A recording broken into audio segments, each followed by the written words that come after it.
नमस्कार। आज हम हिंदी सिनेमा के एक बहुत ही उम्दा अभिनेता मनोज बाजपेयी उनके हालिया इंटरव्यू की कुछ अहम बातों पर थोड़ी गहराई से बात करेंगे। हाँ बिल्कुल। उनके जो इंटरव्यूज आए हैं उनमें काफी दिलचस्प चीजें निकली हैं उनके करियर और उनकी सोच को लेकर। उनका काम देखें तो रेंज तो कमाल की है ही, मतलब ओटीटी पर इंस्पेक्टर ज़ेंडे जैसी एकदम हल्की फुल्की कॉमेडी। हाँ वो तो काफी मजेदार थी। और फिर सिनेमाघरों में जुगनुमा जैसी बिल्कुल संजीदा इंटेंस फिल्म। सही। और आने वाले प्रोजेक्ट्स भी हैं। फैमिली मैन 3 का तो सबको इंतजार है। बिल्कुल। और राम गोपाल वर्मा के साथ भी एक फिल्म आ रही है, पुलिस स्टेशन में भूत। हाँ वो भी। तो आज कोशिश यही रहेगी कि उनके फैसलों के पीछे की वजह समझें, खासकर इंडी सिनेमा से उनका जो लगाव है। हाँ, और उनके जो निजी संघर्ष रहे हैं उनको भी टटोलें। चलिए शुरू करते हैं। बिल्कुल। और जो सबसे खास बात मुझे लगती है वो ये कि कैसे वो मेन स्ट्रीम सिनेमा की चकाचौंध और इंडी सिनेमा की कलात्मकता के बीच एक बैलेंस बनाते हैं। हाँ, ये बैलेंस साधना आसान नहीं है। कहने को तो कई लोग कहते हैं, पर कर पाना मुश्किल है। बिल्कुल। उन्होंने खुद भी ये साफ कहा है कि इंडी फिल्मों से, मतलब स्वतंत्र सिनेमा से, उनका रिश्ता बहुत गहरा है। उनको लगता है कि ये फिल्में शायद सिनेमा की कला के तौर पर ज्यादा कंट्रीब्यूट करती हैं, कहानी पर ज्यादा फोकस रहता है। सही बात है। और यहाँ एक बहुत ही दिलचस्प बात सामने आती है। वो कहते हैं कि इन इंडी फिल्मों के लिए वो अपनी फीस काफी कम कर देते हैं, कभी कभी शायद लेते भी नहीं। अच्छा। हाँ, और वो इसे सिर्फ फिल्म को सपोर्ट करना नहीं मानते, बल्कि अपने एक एक्टर के तौर पर ग्रोथ के लिए और एक रियलिटी चेक के लिए भी जरूरी समझते हैं। ये बात तो है। ये उनके करियर के शुरुआती दिनों से भी जुड़ता है ना। हाँ बिल्कुल। जैसे सत्या के बाद भी मेन स्ट्रीम में उन्हें ज्यादातर विलन के ही रोल्स मिल रहे थे, जो वो करना नहीं चाहते थे लगातार। हाँ, और उस वक्त बड़े प्रोडक्शन हाउस को मना करना वो कोई छोटी बात नहीं थी। उन्होंने खुद कहा कि ये हराकीरी जैसा था। बिल्कुल, एक तरह का प्रोफेशनल सुसाइड। ये दिखाता है कि अपनी शर्तों पर काम करने का उनका इरादा शुरू से पक्का था। सही। और शायद इसी कमर्शियल दुनिया के अनुभव पर वो कुछ फिल्म मेकर्स के सामंती रवैये, मतलब फ्यूडल माइंडसेट की भी बात करते हैं। हाँ, ये सामंती रवैया शायद उनका मतलब उस तरह के माहौल से है जहाँ थोड़ी हायरार्की ज्यादा होती है या नए विचारों को जगह कम मिलती है। हो सकता है। पर साथ ही उन्होंने ये भी कहा, और ये जरूरी बात है, कि इंडी फिल्म बनाने वालों को मेन स्ट्रीम वालों से कुछ सीखना भी चाहिए। अच्छा, क्या सीखना चाहिए? खासकर मार्केट को समझना, अपनी फिल्म ऑडियंस तक कैसे पहुंचानी है, ये जानना बहुत जरूरी है। उन्होंने अनुराग कश्यप का उदाहरण दिया। हाँ, अनुराग कश्यप। कि कैसे अनुराग ने ये सीखा और इंडी सिनेमा में एक बड़ा फर्क पैदा किया। वो फंसे नहीं मेन स्ट्रीम में, पर उससे सीखा जरूर।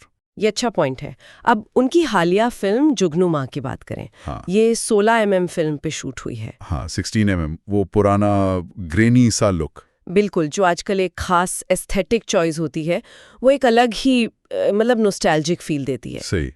लेकिन इस टेक्निकल चीज से भी ज्यादा ये फिल्म उनके लिए पर्सनली बहुत मायने रखती है। हाँ, ये बात उन्होंने बताई है कि जब स्क्रिप्ट उनके पास आई तो वो खुद एक बड़े गहरे एग्जिस्टेंशियल क्राइसिस से गुजर रहे थे। अच्छा, उस वक्त? हाँ, जिंदगी को लेकर वही सवाल, मतलब क्या है, मैं यहाँ क्यों हूँ, जो फिल्म का हीरो पूछता है, वही सवाल उनके मन में भी चल रहे थे। बाप रे। वो दौर इतना मुश्किल था उनके लिए कि वो इंडस्ट्री छोड़ने का, मुंबई छोड़ने का सोच रहे थे। सच में? हाँ, करीब 1 साल तक उन्होंने कोई काम नहीं किया, बस अपनी हेल्थ, फैमिली, रीडिंग और फिल्में देखने पर फोकस किया। और देखिए, ये संकट तब आया जब उनकी कमर्शियल फिल्में अच्छा कर रही थी। सिर्फ एक बंदा काफी है जैसी फिल्में हिट हुई थी। हाँ, ये कमाल की बात है। मतलब बाहरी सफलता अंदरूनी सुकून की गारंटी नहीं है। बिल्कुल नहीं। उन्होंने ये भी बताया कि बचपन से ही उनके अंदर एक खोज, एक तलाश की भावना रही है, जो कभी कभी बहुत इंटेंस हो जाती है। इस बार शायद बहुत ज्यादा थी।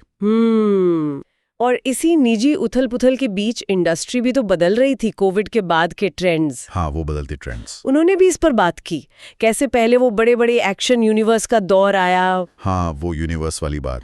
और अब जैसे सैयारा हिट हुई है तो शायद फिर से रोमांटिक फिल्मों की बाढ़ आ जाए। हाँ। कहते हैं कि वैसी स्क्रिप्ट उनके पास ज्यादा आती नहीं। हाँ, वो मजाक में कहते हैं। खैर, इंडस्ट्री की ट्रेंड्स तो आते जाते रहते हैं। एक और दिलचस्प बात यह है कि वो करीब 20 साल बाद राम गोपाल वर्मा के साथ काम कर रहे हैं। हाँ, आरजीवी के साथ। उनके बारे में वो कहते हैं कि रामू अब बदल गए हैं। एक कैंडी स्टोर में बच्चे जैसे एक्साइटेड रहते हैं, ज्यादा इवॉल्व्ड, ज्यादा कंफर्टेबल। अच्छा, मतलब पहले से अलग? हाँ, ऐसा लगता है जैसे रामू ने भी खुद को एक तरह से रीडिस्कवर किया है, एक इंसान और फिल्म मेकर के तौर पर। ये तो बढ़िया खबर है। भविष्य के लिए उनकी कोई खास रोल्स की विश लिस्ट तो नहीं है जैसा वो कहते हैं? नहीं, कोई लिस्ट नहीं, बस चैलेंजिंग रोल्स चाहिए उन्हें। हाँ, लेकिन 2 चीजें हैं जो वो सीखना चाहते हैं। अच्छा, क्या है वो? एक तो हारमोनियम बजाना, हारमोनियम, वाह।